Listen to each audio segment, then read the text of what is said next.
अच्छा जानकारी वाला जिस पे आपको भरोसा हो उनसे ही ये बातें सीखे या फिर इस जंजाल में फंसे।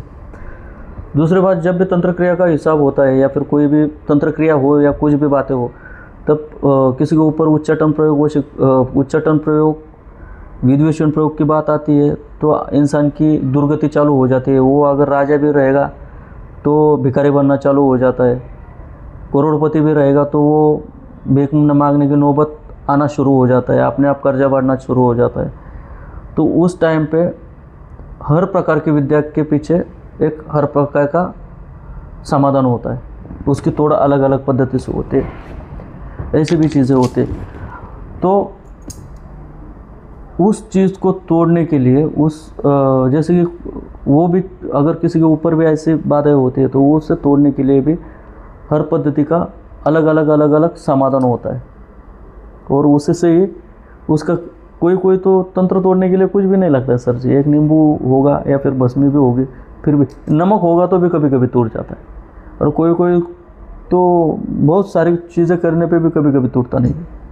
और आपने मार्केट में भी ऐसे लोग देखे रहेंगे, पहले राजे की तरह जीता था लेकिन कुछ तो बीच में हुआ, उसके बाद वो कुत्ता भी नहीं पूछता।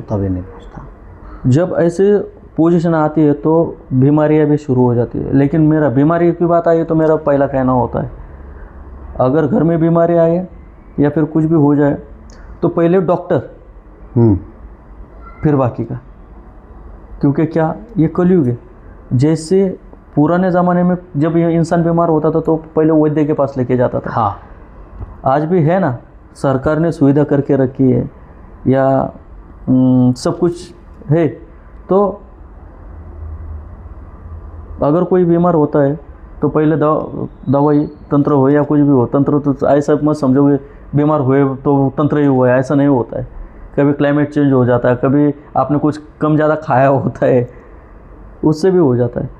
तो जब भी कुछ भी ऐसा शारीरिक व्याधि हो तो पहला हॉस्पिटल, दवाखाना, और उसके बाद अगर किसी के ऊपर तंत्र क्रिया भी हुई रहेगी या फिर कोई भी अलग पद्धति का बाधा होगी, अगर दवाई लेकर भी कुछ महीनों तक या दिनों तक दवाई लेकर भी ठीक नहीं हो रहा है, तब ऐसी दिशा में टन मारने में कोई हरकत नहीं है, मुझे ऐसा लगता है। और ये जो हम ये जो मंदिर बना है वो श्रद्धा के लिए बना है। जो सिखा रहे हैं वो श्रद्धा से लेकर सिखा रहे हैं। जैसे कोई बोलेगे नहीं यार तू तो तांत्रिक है, तू तो तंत्र विद्या सिखाता है। तंत्र विद्या बोलो तो क्या कि अगर मैं आगे वालों को क्या बताऊँगा, ये मंत्र है, इस मंत्र की पूजा कर, इसकी पूजा ऐसे करनी है, ऐसा यंत्र बनाना है या फिर ऐसा स्वस्तिक बनाना है, उसका ऐसा मुद्रा दिखानी है या फिर कोई भी मुद्रा दिखानी है, और इतना तुझे इतने दिन तक जाप करना है, बराबर। अगर ये काला जादू है, ये ब्लैक मैजिक है, तो जो हम गणेश जी की पूजा करते हैं वो क्या है, विधानी है। गणेश जी की पूजा करते हैं हम, जब गणेश जयंती आती है, गणेश जी की पूजा करते हैं, नारियल दिखाते हैं, भोग दिखाते हैं, धूप दीप करते हैं, वो भी वही है, ये भी वही है, सिर्फ लोगों ने इसको अलग ट्रैक दे दिया, बराबर। बस उसमें लोग कोई मंत्रों का जाप करते हैं, कोई लोग नाचते गाते हैं। जो मंत्रों का जाप करता है उसको कुछ मिलता है, जो नाचते गाते जाते हैं वो खा पी कर घर पे जाके सो जाते हैं। बात वही है, जिनको पूजा करनी है, जिनसे जैसे कि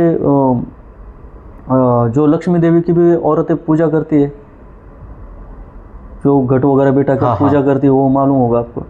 तो वो क्या करती है, जो देवी का घट भरती है, उसके बाद जो किताब होती है वो पढ़ती है या फिर मंत्रों से और आरती वृत्ति करती है, उसी तरह से। ऐसा कुछ अलग नहीं है। ये जो दिया है हमारे पूर्वजों ने दिया है हमारे कल्याण के लिए। हाँ, कौन से शक्तियों से दूर रहना चाहिए, जो गंदी शक्तियाँ हैं या फिर जिन शक्तियों के वजह से अपना अहित हो सकता है, अपने परिवार को हानि पहुंच सकती है, ऐसी शक्तियों से दूर है।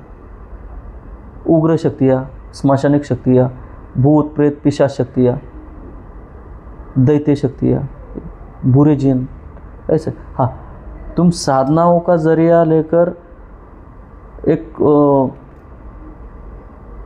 अष्ट सिद्धियों की पूजा कर सकते हो, गणेश जी की पूजा कर सकते हो, माँ भगवती के अनेकों रूपों की पूजा कर सकते हो जिसमें आपको अच्छा लगता है, और उसकी सहायता से आप आपका जीवन परिवर्तित कर सकते हो। कैसे पता चलता है कि इंसान पे या फैमिली पे या घर पे, किसी से बोला आपने धंधा किसी का टूट गया, बीमारी आ गई, तो यदि नेगेटिविटी की असर है तो कैसा पता चलेगा कि एक्चुअली ये नेगेटिविटी ही है?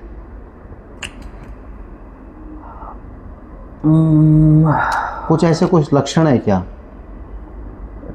अभी पति पत्नी है, या फिर आपको अगर लगता है कि मैं बिजनेस करके बहुत सारे पैसे कमा सकता हूँ, मेरे पास इतनी नॉलेज है, और वो नॉलेज है ही आपके पास, लेकिन जो अगर उच्चाटन के लिए अगर किसी ने कुछ प्रयोग किया है या विद्वेषण के लिए प्रयोग किया है, तो वो आपको कभी बढ़ने नहीं देगी, क्योंकि उसका कार्य होता है आपको सुखी नहीं देखना। बराबर।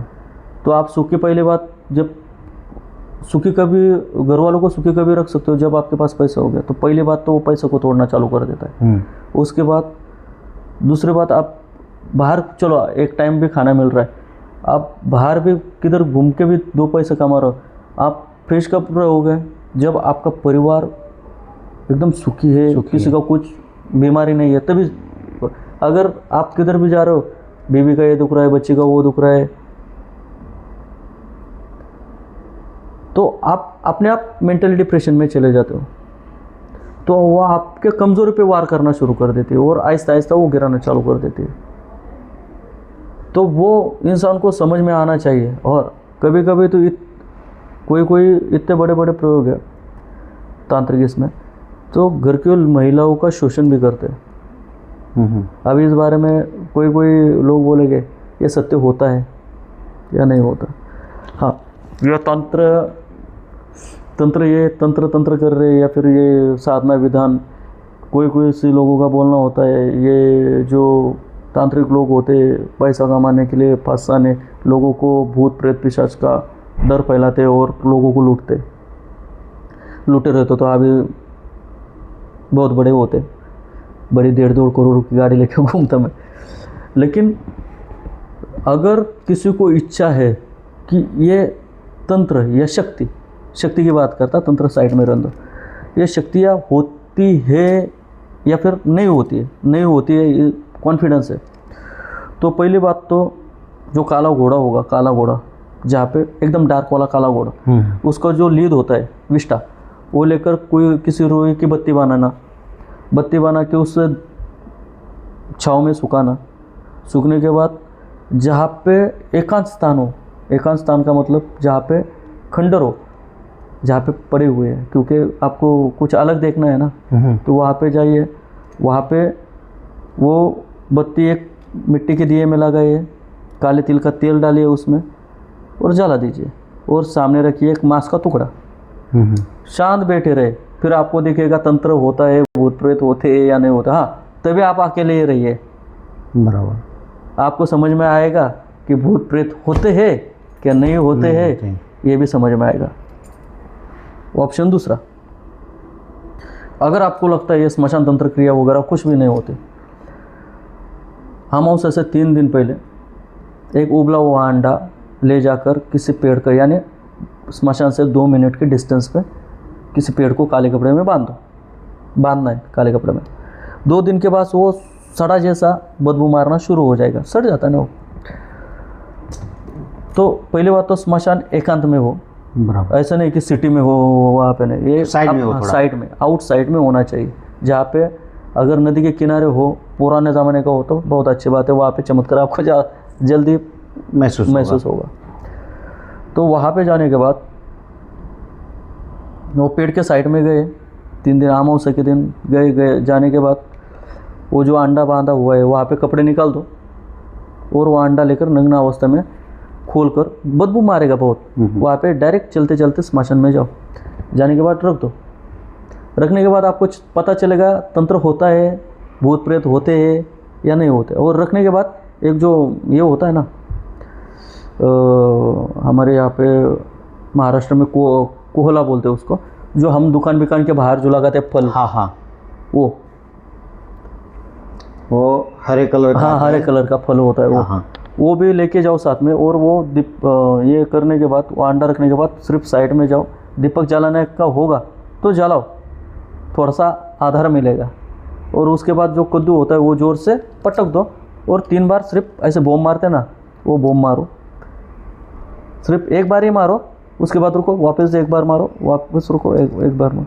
आपको पता चलेगा तंत्र होता है या फिर भूत प्रेत होते हैं। सर जी,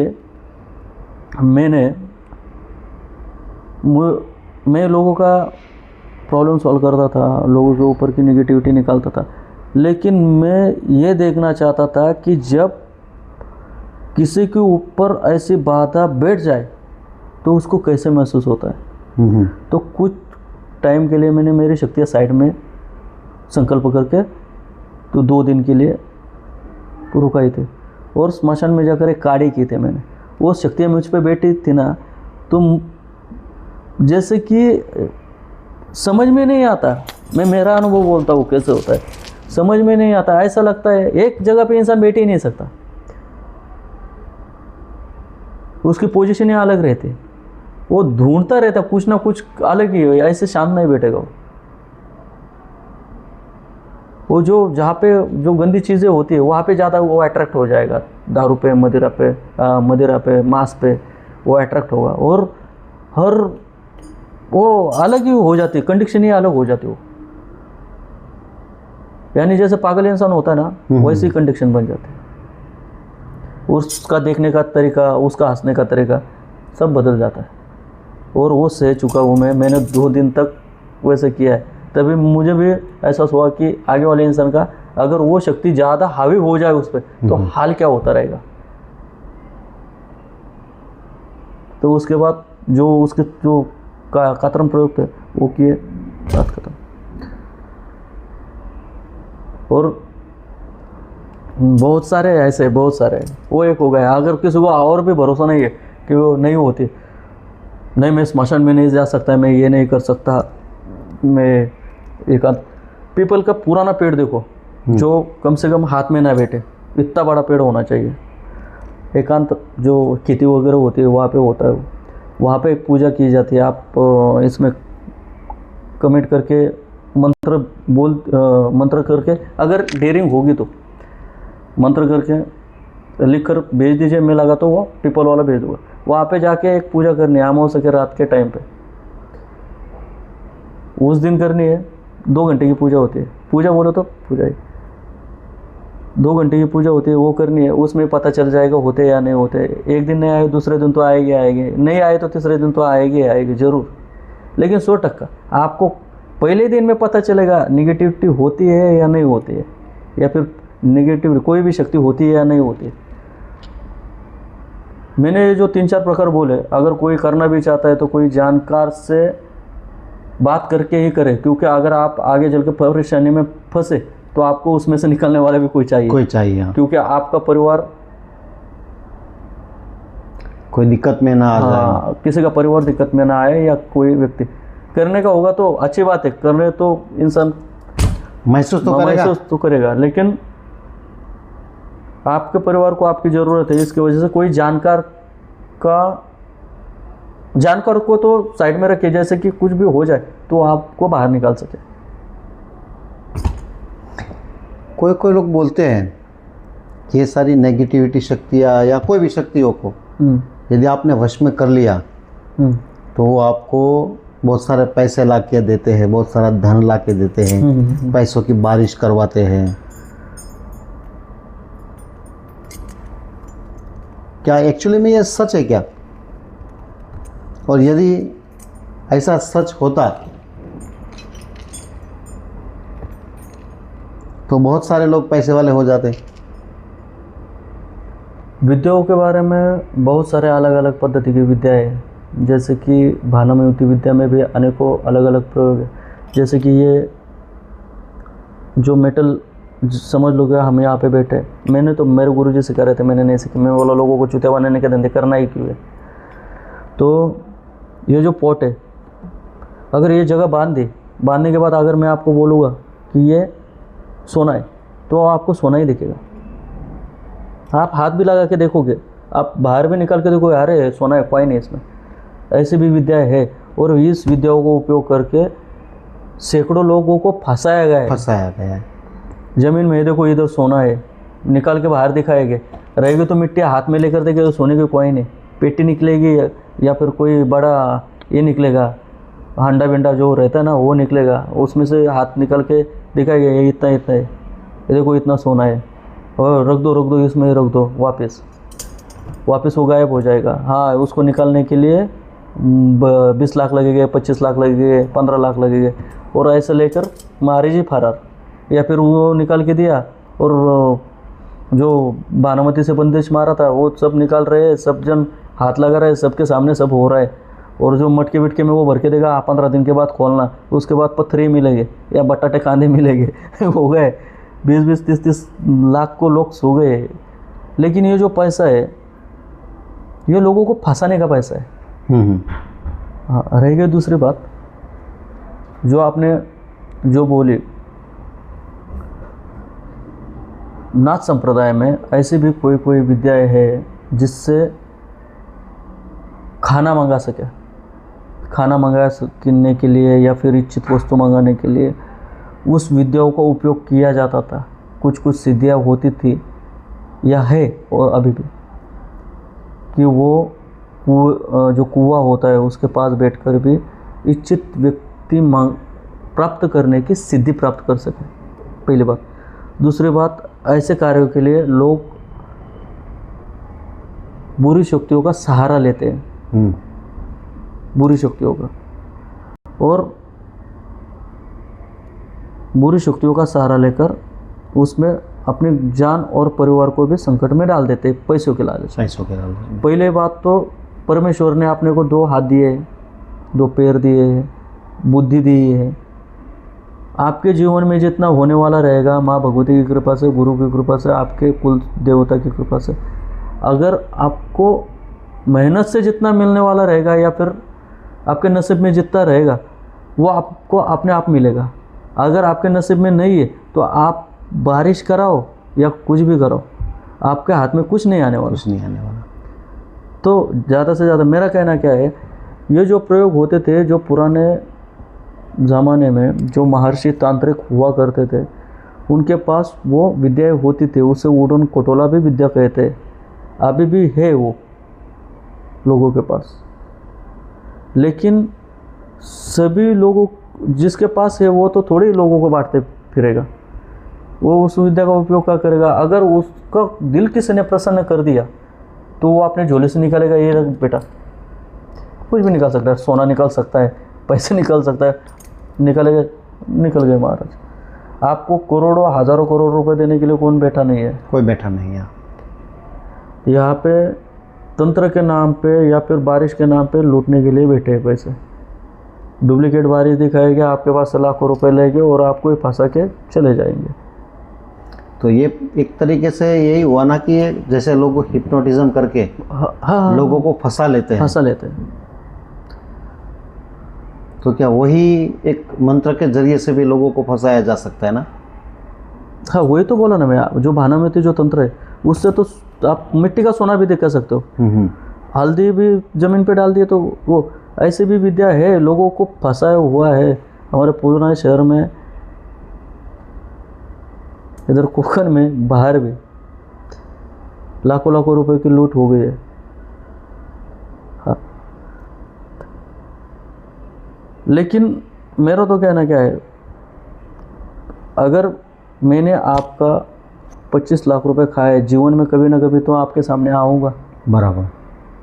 उसके घर दे रहे अंदर नहीं है, कभी ना कभी आऊँगा, तो आप शांत थोड़ी बैठने वाले हो। तो मुझे ये बातें नहीं पड़ती। हाँ, अभी मैंने लोगों को सहायता की बहुत सारे, कभी देखो बहुत सारे लोग आते हैं, कोई किसी में 2-4 पैसे का खर्चा भी हो जाता है। खर्चा जैसे कि नारियल लाने का रहेगा, तेरा काम है तो मैं थोड़ी लाऊंगा, वो उसको बोल देता हूँ। या फिर कोई ऐसे भी लोग आए जिनका भला तो कर दिया, लेकिन आगे वाले का बुरा करने का काम मैं नहीं करता।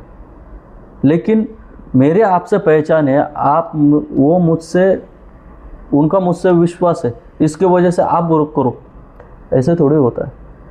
हाँ, लोगों का दिल दुखाने की भी आदत नहीं है, इसकी वजह से डिवाइड उनको थोड़ा सा साइड में कर देता हूँ, और वो लोग मेरे लिए बुरे बन जाते हैं क्योंकि मैंने उनका काम किया ना। बराबर। ऐसे भी लोग बहुत है मेरे साथ। हाँ, इन्होंने मेरा काम किया ना तो उसकी खुट्टी मारता हो या फिर उनका बुराई, लेकिन उनको ये नहीं पता कि जो भी साधक होता है कि उसके पीछे का बैकग्राउंड क्या होता है।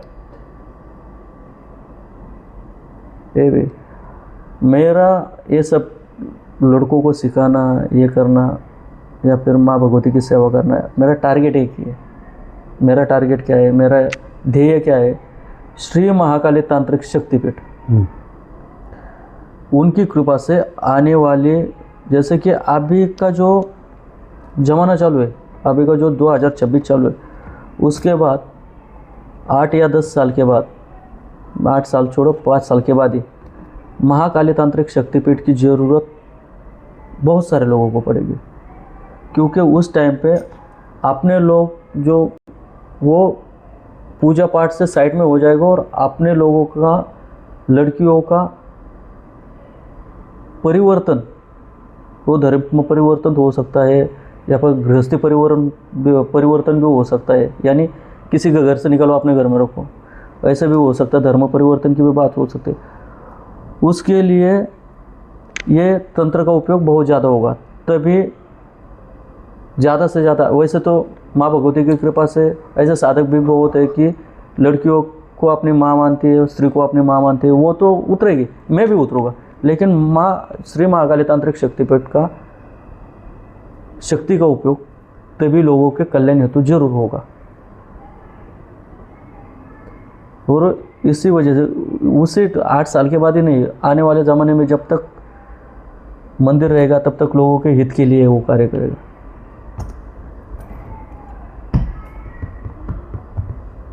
आज के लिए और तांत्रिक क्षेत्र से जुड़ने वाले लोगों के लिए मेरा कहना यही है, सिर्फ जो भी करे सोच समझ कर करे, लेकिन हर घर में एक साधना करने वाला व्यक्ति रहना जरूरी है।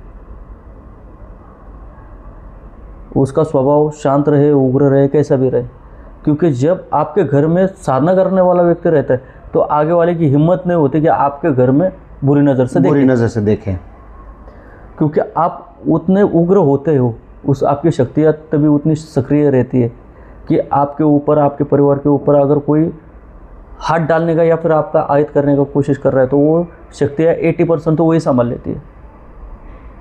लेकिन उतना आपको प्रयास करना जरूरी है। ऐसा नहीं कि मैंने साधना ली और मैं खा रहा हूँ, पी रहा हूँ, सो रहा हूँ, उससे कुछ नहीं होता। उसको आपको उतना करना भी जरूरी है। आप लोगों को किस तरीके से साधना सिखाते हो, या आप बोल रहे हो कि किसी को साधना सीखना है तो आप किस तरीके से ऐसा आयोजन करते हो, या महीने में या साल में, या कोई स्पेशल दिन है? जैसे कि अभी जो रुद्राक्ष के लिए जो नंबर दिया हुआ है उस पर भी आप बात कर सकते हो। जब भी गुरु दीक्षा का कार्यक्रम होगा तभी आपको बुलाया जाएगा। आप एक मैसेज डाल के रखो कि मुझे सीखना है, तो जहाँ पे भी रहेंगे उस टाइम पे, अगर समझ लो कि आप राजस्थान से हो, अगर मैं वहाँ पे कुछ दिन के बाद आने वाला रहेगा तभी प्लानिंग करेंगे, वहाँ पे करेंगे। कोई गुजरात के हो गए तो गुजरात में करेंगे, कोई एमपी वाला रहेगा तभी उधर जाने वाला रहेगा, तभी उधर जो शिष्य, जो मेरे शिष्य वहाँ पे जो उनका जो स्थान है वहाँ पे जाके करेंगे। यदि समझ लो आप राजस्थान काफ़ी देर के बाद यदि आपका प्रोग्राम हुआ है, नहीं हुआ, तो जहाँ पे रहने वाला होगा समझ लो कि मैं अभी राजस्थान नहीं जाने वाला, प्रोग्राम ही नहीं है मेरा, तो मैं अभी गुजरात जाने वाला हूँ, कितना 15 दिन के बाद, तो वो 200 रुपये का 300 रुपये का टिकट निकल के आ सकते हैं गुजरात। ऐसे भी कर सकते हैं ना। जिसको सीखना है या फिर जिसको चाहिए वो किसी भी हद तक जाता है। और पहली बात तो सौम्य साधने की बात कर रहा हूँ। अगर जिसको उग्र साधना और बहुत बड़ा तांत्रिक बनना है तो ये कौन सा व्यक्ति बन सकता है मालूम है? जो जिंदगी से परेशान हो गया है, उसको मरने के सिवा कोई पर्याय ही नहीं रहा, या फिर जिंदगी तहस नहस हो गई, आगे पीछे कोई नहीं रहा। उसे मालूम है कि एक तो मैं ये साधना करूँगा, एक तो आगे बढ़ूँगा या फिर ऐसे ना वैसे ख़त्म होने वाला हो, तो एक प्रयास करते। और जिसका भरोसा है, जैसे कि आगे सामने प्रत्यक्ष में यम भी आ जाए तभी वो उग्र साधना ही कर सकता है। उसको मालूम है ऐसा तो मरना ही है, नहीं तो ऐसा भी मरना है, कम से कम इनसे बात करके सेटलमेंट तो हो जा सकती है, तो भी वो कर सकता है।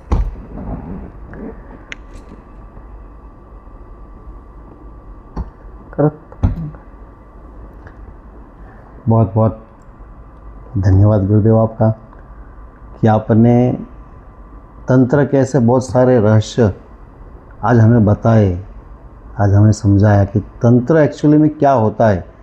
क्योंकि आपसे मैं इसलिए पूछ रहा था कि तंत्र को लेके लोगों के दिल में बहुत ज़्यादा डर बैठा हुआ है। तंत्र यानी ये काला जादू लोग मान रहे, लेकिन जब आपने सच को उजागर किया तो एक बात क्लियर हुई कि तंत्र धर्म का एक सर्वश्रेष्ठ, समझ सेवा का एक सर्वश्रेष्ठ मार्ग भी है। और अपने कुछ तंत्र में कुछ छोटी सी विधियाँ सीख के भी अपना जीवन सफल किया जा सकता है। सही। तो मेरा भी जैसे कि जो लोग ये पॉडकास्ट देख रहे हैं, तो सर के वीडियो को जो बनाए हुए हैं, हमारी जो बातें होगी, आपको अगर पसंद आई तो लाइक शेयर ज़रूर करना। और आपके लिए, आपके परिवार के लिए, बच्चों के लिए, उनकी सुरक्षा के लिए श्री महाकाली तांत्रिक शक्तिपीठ में मैंने सिद्ध किए हुए श्री महाकाल तांत्रिक कवच या श्री ब्रह्मा जी का जो तांत्रिक कवच है वो, या फिर कार्तिकी तांत्रिक कवच यानी जो रुद्राक्ष में बनाया हुआ है, जो श्री महाकाल जी का जो कवच है वो पंचमुखी में, कार्तिक जी का 6 मुखी में और ब्रह्मा जी का 4 मुखी में, ये जो बनाया हुआ है। जिनको भी ऐसा लगता होगा कि मेरे फैमिली के लिए ये चाहिए, तो आप फ़ोन करके ऑर्डर दे सकते हैं। नीचे दिए गए नंबर पे फ़ोन करके आप वो दे सकते हो। सर के चैनल पे रिक्वेस्ट करता हूँ मैं उनको कि जिससे कि आपका, आपके परिवार का और आने वाले पीढ़ियों का भी भला होता रहे। जय माँ भगवती। जय माँ भगवती। बहुत बहुत धन्यवाद आपका।